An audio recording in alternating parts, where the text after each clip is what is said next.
Hello, Generation Tech. Welcome back to another episode of Alan. My name is Friends.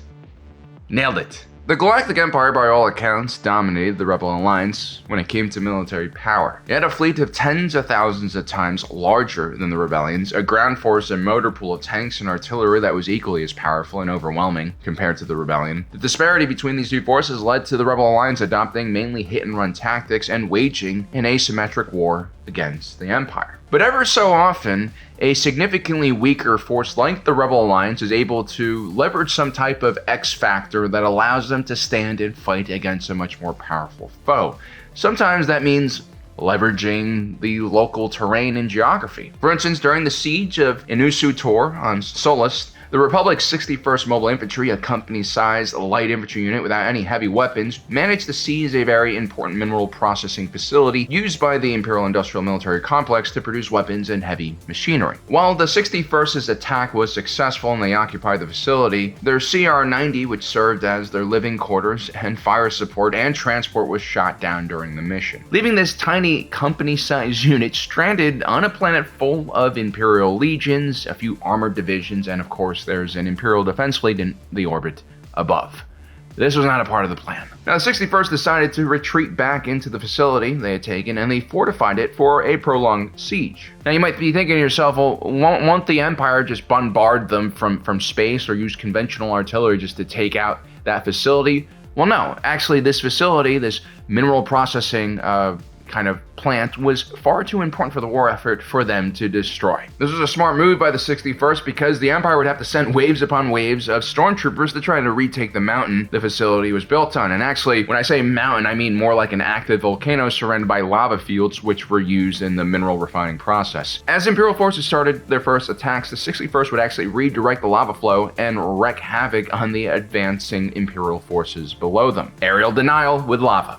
Classic. Not only was this small rebel company able to hold off the Empire for multiple days, it also emptied the city below this refinery, which was the capital of Solus, Pinyumb, and the heroic actions of this one tiny infantry company going up against entire legions of stormtroopers inspired the locals to rise up and basically overthrow the Imperial presence there as well. And this was really the first step to freeing the planet of Solus, which was a very important industrial forge world for the Empire. You can read about this battle in Twilight Company if you guys like military stuff and Star Wars. It's really one of the best reads for people who like that kind of stuff since the Republic Commando series. This story also really fits in neatly with like the Andor and Rogue One side of the Star Wars universe. It's very kind of dark and pragmatic in how it approaches the story, right? Like a lot of the good guys die along the way, let's just say that. And yeah, you get to witness the gritty ground game that's usually not covered in the larger Star Wars lore and the main stories with the lightsabers and stuff. So definitely recommend you guys check it out. Anyway, in this situation, the Rebel commanders were able to leverage their terrain, the lava fields, and perhaps even more importantly, by positioning themselves in essentially crucial infrastructure for the Empire was not able to utilize most of their heavy weapons. And that really turned this battle into an even playing field. If anything, Twilight Company, or the 61st Mobile Infantry, had an advantage because they had the high ground, they had fortified the area, and they created all these bottlenecks with lava. And so, it usually takes like a 3-to-1 attacker advantage to take a fortified structure like this, and probably even more so when lava is involved. Now, rarely do you see these kind of perfect situations emerge during the Galactic Civil War, where the Rebellion is able to leverage different factors to completely control the battle space. When it happens, it really is special. Now, the Rebellion did have one kind of MacGuffin, one device that also gave them a very similar capability, and we of course are talking about ground-based shield generators. Sam the Beef in our recent video about shit skiffs and turd pendulums asked the following. This begs the question, why didn't the Empire have air support on Hoth? Weren't they running transports? They were attacking a rebel base. Wouldn't it make sense to attack the rebel base in full force? Well, Sam, you're thinking about this in the right way, but you're missing a piece of intel. Do you remember how the Empire found Echo Base in the first place? Well, it was all a part of Project Swarm, a crazy Imperial initiative in which 100,000 Viper probe droids were placed in hyperdrive pods and launched at potentially habitable planets all across the galaxy. They were looking for signs of life and, more importantly, the Rebellion's network of hidden bases. It's classic Imperial brute force kind of mentality, but in this case, it's not just a military operation, it's intelligence gathering. But through brute force. Now, Echo Base was relatively well hidden on this windswept and blizzard-covered planet, but unfortunately, the base also had a DSS-02 shield generator, and it really sticks out like a sore thumb. It's clearly a very unnatural-looking building, and that's really what these probes are looking for when they're scanning the environment. And so, despite really trying their best to conceal the location of this planet, like the Rebellion had all of these different protocols, like you have to make multiple jumps before you go to Hoth.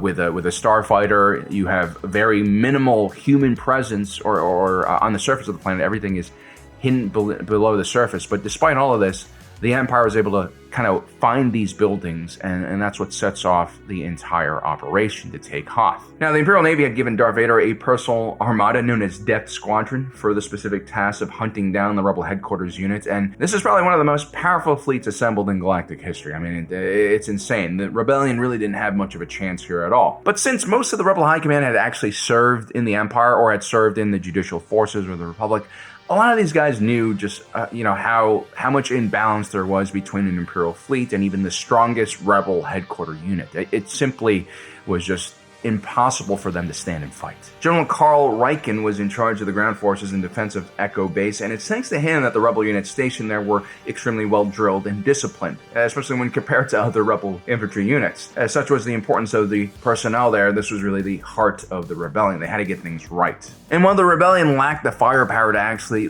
stop a full-on Imperial invasion by Death Squadron, what they did have was a very carefully built layered defense system that was built for one reason, and that was evacuation of the base. That's the only way they survive an encounter. This system included early warning systems made up of long-range sensor arrays, both active and passive radar, which was strewn all across the planet and also all across the solar system. But since Hoth's ion storms and extreme weather patterns interfered with said sensors and created blind spots and also destroyed equipment, foot patrols were oftentimes carried out as well to repair and inspect equipment, but also search for Imperial activity. All of this, again, was designed to give the Rebellion just a few more minutes of heads up in case an Imperial fleet shows up.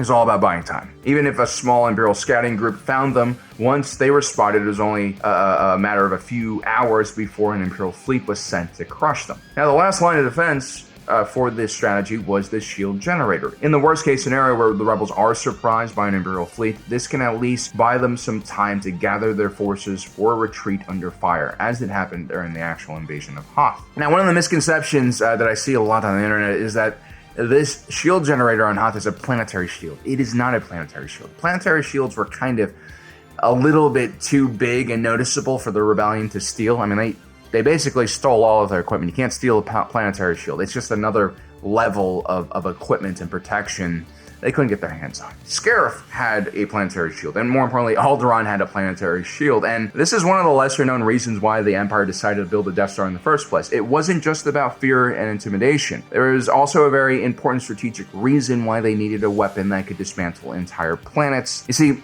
a planetary shield is just an upscaled version of a deflector shield you would find on a warship. It really works the same way in principle. This is a two-layer defense. You have a particle shield, which blocks kinetic energy, space debris, asteroids, rifle rounds. And then we also have ray shields, which disperse thermal energy, aka turbolaser rounds. These shields had two major problems. One, they required a huge amount of energy to actually operate. And two, they created a lot of heat, which needed to be dissipated somehow. And when you have a deflector shield on a starship, it's actually quite difficult to deal with these two things. One, it's hard to dissipate heat in vacuum. When you're in atmosphere, a surface heats up and it warms the air or liquid around it. This is convection. You don't really have convection in space, so what you have to rely on is conduction, like a radiator or an S-foil of some kind that can take the heat away from the system that's generating all the heat and put it in another place. Although space is limited on a starship, so you really can't conduct energy that effectively. And then finally, you have thermal radiation, which is far less efficient than conduction and convection. It just takes a much longer time for it to work. Now, if you don't properly take care of a shield generator and dissipate that heat, it can melt like literally melt the inside of the ship. It could kill your crew, make it just impossible to operate inside. The other limitation is just power. While in Star Wars you do have fusion reactors, which essentially have miniature suns inside of them, but remember you're also dealing with turbo laser weapons and proton torpedoes, which have massive yields that are, far more powerful than any Earth-like weapon. And so you really do need the full power of a fusion reactor to withstand that kind of damage. Now, a planetary shield has a lot of advantages that a space-based shield does not have. Because it's on a planet, you can again dissipate heat by just putting the shield generator underwater in some kind of like frozen tundra. Or you could just have it dissipate heat into air, which is again better than vacuum. Basically, heat dispersion is a lot easier when you have a planet-sized object. You also have tons of space. That means you can have endless amounts of reactors powering this planetary shield, and more importantly, if you place them far away from each other, and you could create like a redundant system where one overloads, another might just come on and kick the system back into high power, right? It's not necessarily about just having one health bar for the shield. You also need a fast recharge rate, right? Like those are the two factors that make a shield effective. So anyway, the sheer amount of energy you would need to overload a planetary shield is almost impossible to obtain, even with a massive fleet of Star Destroyers, primarily because, again, the shield generators do recharge. And so not only do you need a massive amount of firepower, you need a massive amount of concentration of firepower within a very short span of time. That's why you need a Death Star laser. It's the only thing that can really crack a planet open, a planetary shield like the one Alderaan had. Emperor Palpatine just couldn't stand, having a planet basically hold up the entire Imperial fleet because it has just this one device. Now, the DSS-02 shield generator used on Echo Base isn't actually a planetary shield. It was a repurposed deflector shield from a Praetor-class Star battlecruiser. This is a pre-Clone Wars era, like core region defense fleet kind of vessel. It's a dreadnought, and it was around 4 kilometers in length. This gives you a very, very powerful shield generator. It won't cover an entire planet, but it can definitely cover a military installation or a small city, which again is perfect for this scenario here. Now, according to the schematics, the rebels were able to extend the DSS-02 shield generator's bubble of protection to around 80 kilometers wide. And since Hoth was an icy planet with sub-zero temperatures and blizzard conditions, cooling isn't really a problem. And also, getting your hands on a capital ship-size generator or power plant or an industrial power plant is a lot easier than getting like a military grade hyperdrive or shield generator or like proton torpedoes. Like those things are controlled by the Imperial government. Generators, fusion reactors are not. So the rebellion could really build something powerful here, which is of course what they did. And so what we have here is essentially an 80-kilometer wide bubble where the rebellion, just like they did during the Inusu Tor siege, have a great deal of control over the battle space and what can enter. You see, the particle shield side of this defensive shield doesn't allow fast moving objects in, and that includes all type of starfighters or air support you could potentially use. This is why the Empire wasn't able to deploy TIE fighters or TIE bombers inside of that 80-kilometer radius and strafe and bomb ground targets. Had that been the case, I think the Empire could have wiped out the entire Rebel fleet, the entire evacuation fleet on the ground, and that would have been game over, basically. The only way to actually go through a particle shield is by either taking it down or by going very slowly, so you don't actually trigger the mechanism. And so what the Empire did was drop its assault forces outside of the bubble, and the AT-ATs, or repulsor lift-powered assault vehicles, slowly penetrated the shield. Now, in theory, you could have also probably taken the TIE fighters, flown them to the edge of the bubble and then pushed them in, wheeled them in somehow.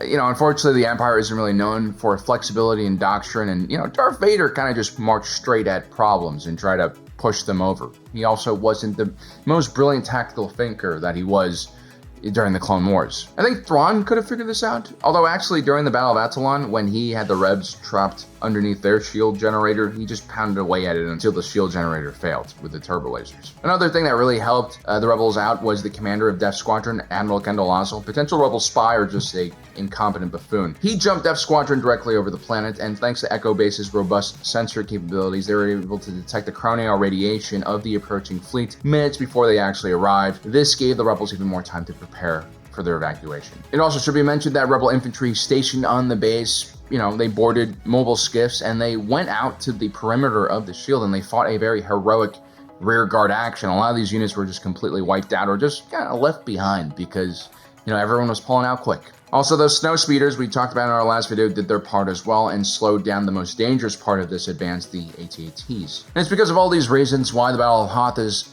more like the Battle of Dunkirk than it is the Alamo, right? Sometimes retreating is a way of, retreating and preserving your forces is one of the greatest victories you can score against an enemy that is much larger and more powerful than yours. Sometimes your training and doctrine will get you out of trouble. Sometimes it's the quality of your men and the reasons you fight for. That typically is more important for winning wars than just battles. But in specific tactical situations, sometimes a piece of equipment like a shield generator can literally save the day, because it gives the ragtag rebels the ability to control how a battle is going to be fought, which is really half of the battle. Well, guys, I hope you enjoyed my video for today. Don't forget to subscribe and hit that notification button down below so you don't miss out on the rest of our awesome content.